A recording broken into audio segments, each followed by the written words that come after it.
And now, welcome back to The Files. Today's episode, if you couldn't tell by the thumbnail and title, is about cult classic anime Toradora.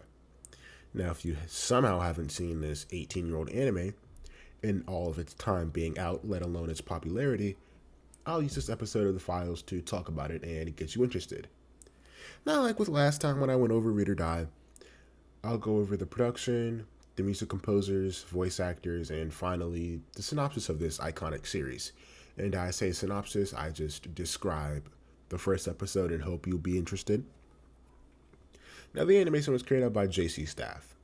Now, JC Staff is known for making iconic anime like A Revolutionary Girl Utena, Azumanga Daioh, Reader Die the TV, which I talked about last episode, A Certain Scientific Railgun, Maid Sama, Kill Me Baby, Food Wars, Danmachi, Shimoneta, Prison School, Psyche K, High Score Girl, and Eden's Zero. I want to talk about those. A lot of those I haven't watched, like Utena or Kill Me Baby, but I do want to talk about them later. Now, this my bad, I messed that up. This producer, Tatsuyaki Nagai, has no filmography to sneeze at. He's worked on the movie for Anohana, The Anthem of the Heart, which is an amazing one, Mushishi, A Certain Scientific Railgun, and its sequel, T, the anime for Anohana, and Mobile Suit Gundam Iron Blooded Orphans. People do not they don't joke about their Gundam series, bro. And Anohana is peak. I recommend everybody go watch it for a good cry anime.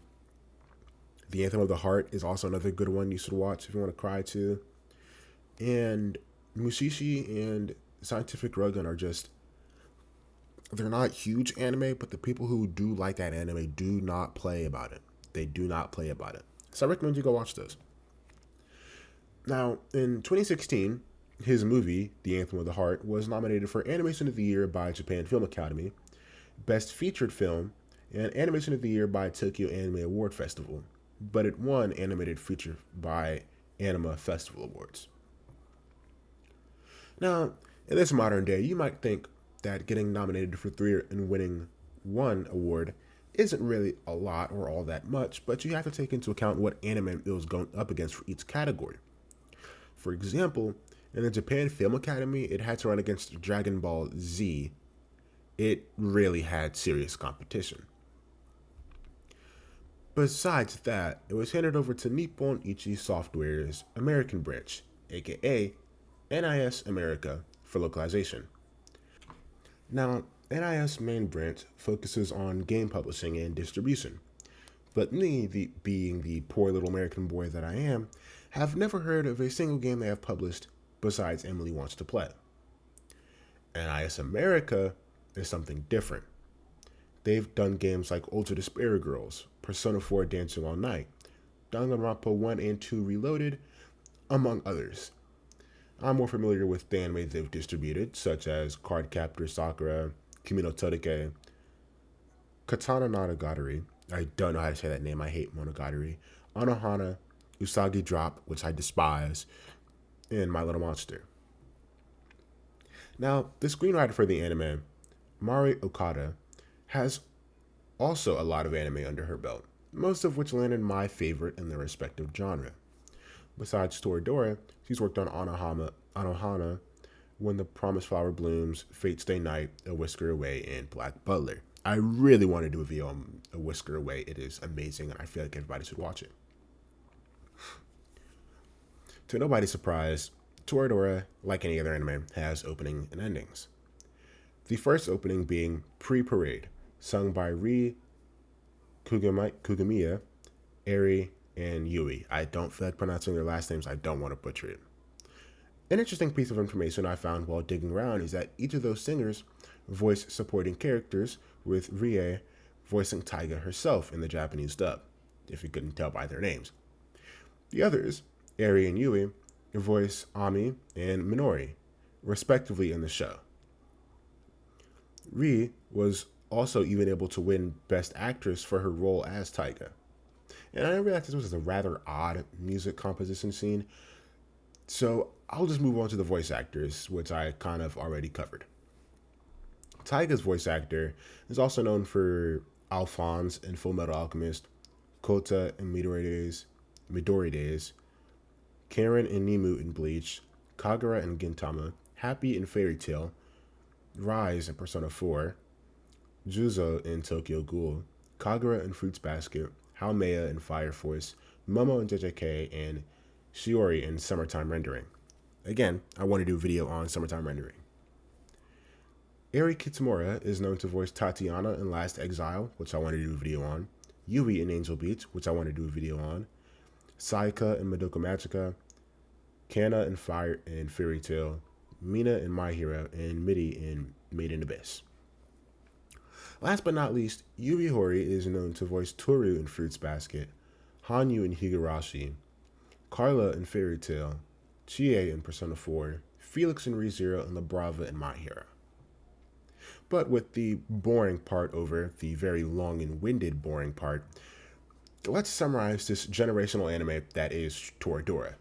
At least the first episode, because this show is long by today's standards. The show is 25 episodes, but modern day shows are like 12.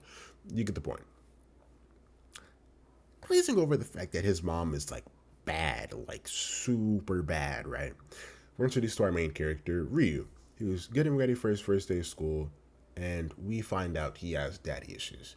Apparently, his dad wasn't the very best guy to ever exist, and he was a very scary looking dude, which is kind of why Ryu is so emo about his eyes, because it makes him look like his deadbeat dad, and it really scares the girls because his dad was really, really scary.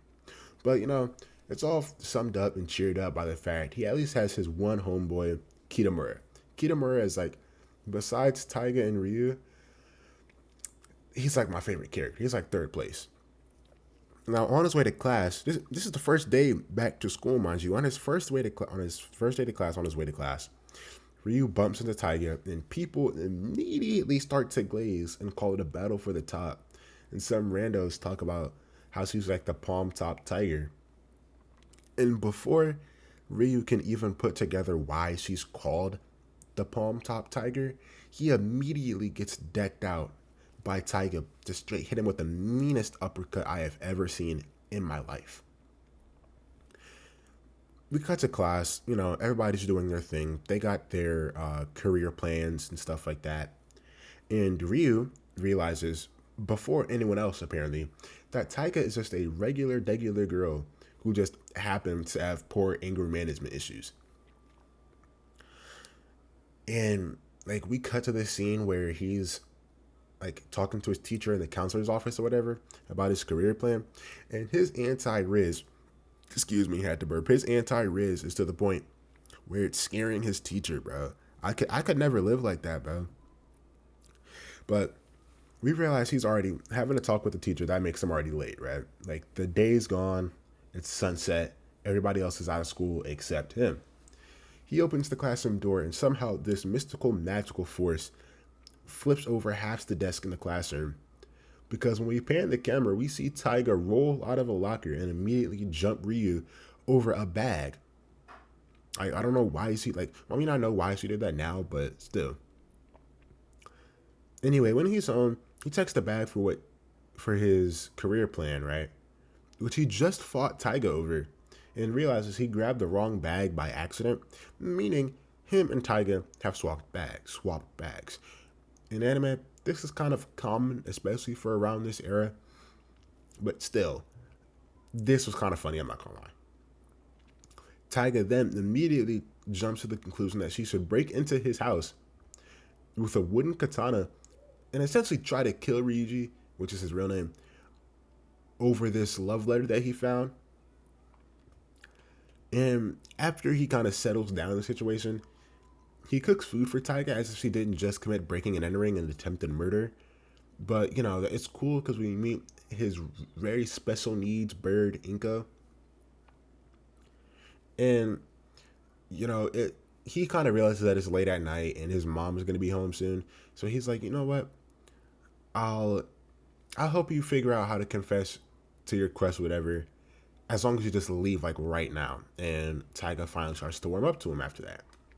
And he kind of realizes after that Him and Taiga are neighbors and live very, very close, like literally next door, in that annoying apartment building that blocks his vision 90% of the time. And he also realizes, I say also a lot, he goes over to cook her breakfast and he realizes that she lives like Asmongold if he was a Japanese anime girl. It is genuinely horrible. And they kind of end the episode off with Taiga talking down on Ryuji about trespassing as if she didn't break into his house and try to kill him the night before. But that's it. This is a really short file episode because I only reviewed the first episode. But short and sweet is how we do it over here. I'll see you guys later. Catch you on the flip side. No Class of '09. Peace.